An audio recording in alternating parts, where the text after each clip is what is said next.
L'anglais n'est pas du français en anglais, chers amis, et un exemple typique, et c'est pour ça que je voulais consacrer une vidéo pour que vous sachiez le dire, c'est comment traduire « ça fait » en anglais. Comment on le traduit? Eh bien, il y a plein de possibilités et on commence tout de suite par la première. Hello everyone, I am Adrian, your English teacher with I Speak Spoke Spoken. Alors, pour dire « ça fait » plus une durée écoulée, on va utiliser « it's been » et le apostrophe S ici, c'est la short form, la forme contractée de has. It has been, et c'est du present perfect. For example, it has been 2 years since I moved here. Ça fait 2 ans que j'ai déménagé ici, d'accord? Donc pour dire ça fait plus une durée écoulée, pardon, c'est it has been, alright? Second example for you. It's been a long time since we last saw each other. Ça fait un bail. Vous voyez, on va même le traduire comme ça. Ça fait un bail. Ça fait longtemps qu'on ne s'est pas vu. It has been a long time. D'ailleurs, je vais vous donner dans quelques instants, quelques minutes, une meilleure expression pour dire ça fait un bail, encore plus proche de la version française en anglais, au lieu de it has been a long time. Donc, ça fait longtemps. Alright? Et pourquoi le present perfect? Puisque ça commence dans le passé. Et là, dans le présent, qu'est-ce qu'on fait? On fait le bilan, on regarde ce qui s'est passé dans le passé, on en tire des conséquences, si je puis dire. Ça fait quand même longtemps, d'accord? It has been a long time. Exemple totalement différent et pourtant on traduit exactement la même chose. Ça fait, c'est it makes. Et it makes, on va l'utiliser pour le résultat ou l'addition. Vous allez me dire, ok, c'est pas très concret. Regardez tout de suite donc l'exemple. Easy. 2 plus 2 makes 4. 2 plus 2, ça fait 4. Et attention, makes, c'est cette opération fait. Troisième personne du singulier, donc c'est makes et pas make. Alright.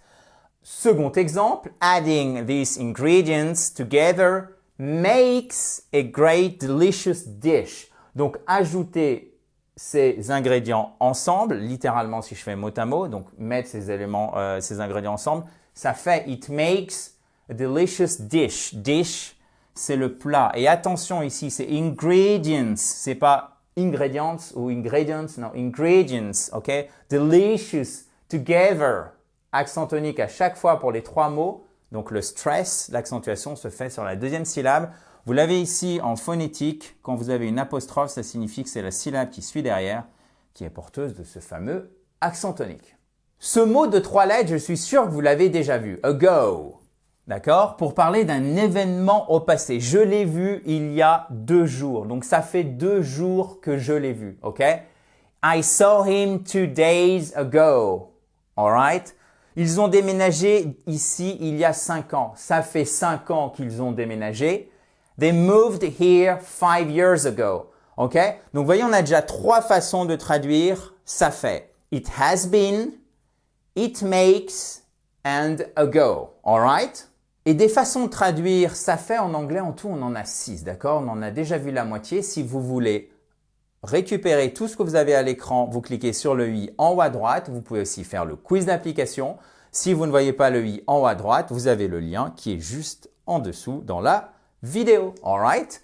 Pour dire ça fait aussi, qu'est-ce que vous pouvez faire? Vous pouvez utiliser since pour parler de quelque chose qui a commencé dans le passé et qui continue dans le présent. OK? One example would be I have been working here since 2010. Je travaille ici depuis 2010. Ça fait depuis 2010 que je travaille ici. OK? They have been friends et non pas friends, since childhood. Ils sont amis depuis l'enfance. Ça fait depuis l'enfance qu'ils sont amis. Alors vous allez me dire, ça sonne un peu bizarre en anglais, mais ici aussi, en français, pardon, ce que je voulais vous montrer, c'est comment traduire l'idée qui correspond à ça fait. C'est pas toujours exactement ça fait. Alright?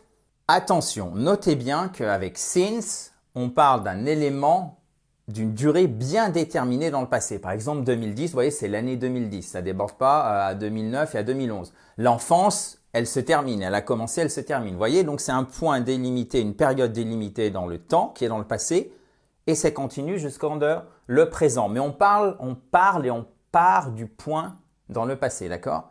Donc ça, c'est since. Ici, avec for, pour traduire ça fait, qu'est-ce qu'on parle? De quoi on parle, pardon? On parle, décidément, d'une durée continue, d'accord? Depuis, par exemple, des heures, depuis des jours, depuis des années. Ça fait 4 heures que je travaille. I have been studying for 4 hours. Ça fait 4 heures que je travaille. Qu'on traduira parfois par je travaille depuis 4 heures. Mais si vous voulez dire ça fait 4 heures que je travaille, I have been working for 4 hours, ok? Et on ne dit pas hours, on dit hours. Ici, le H ne se prononce pas. Ils sont mariés depuis 10 ans. They have been married for 10 years, ok?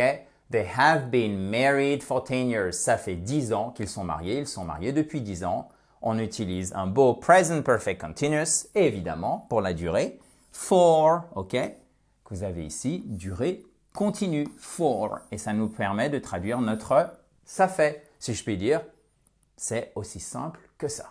Dernière façon que je voudrais absolument voir avec vous aujourd'hui pour traduire ça fait longtemps, ça fait un bail, je vous l'avais promis, c'est It's been a while, alright? What is apostrophe S here? It is the short form of has. It has been a while, ok? Ça fait longtemps que je n'ai pas vu un bon film. It has been a while since I have seen a good movie, alright? It has been a while since I have seen a good movie. Next one, on pourrait même dire, pour aller un peu plus loin, it has been ages, pour dire ça fait un bail, ça fait vraiment longtemps, l'expression entre guillemets parfaite, ça serait it's been ages, ok? It has been ages, ça fait un bail, ça fait des lustres, ok?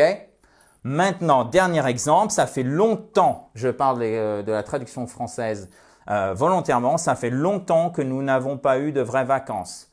Donc, vous voyez, ça a commencé dans le passé et c'est vrai jusqu'à aujourd'hui, on en tire les conséquences. C'est pour ça qu'on a un present perfect. It has been present perfect, ok? It has been a while since we had a proper vacation. Attention, c'est singulier en anglais. To have a vacation. On ne dit pas to have vacations. Ça ne marche pas. So, ça fait longtemps. It has been a while. It's been a while since we had a proper vacation. Voilà.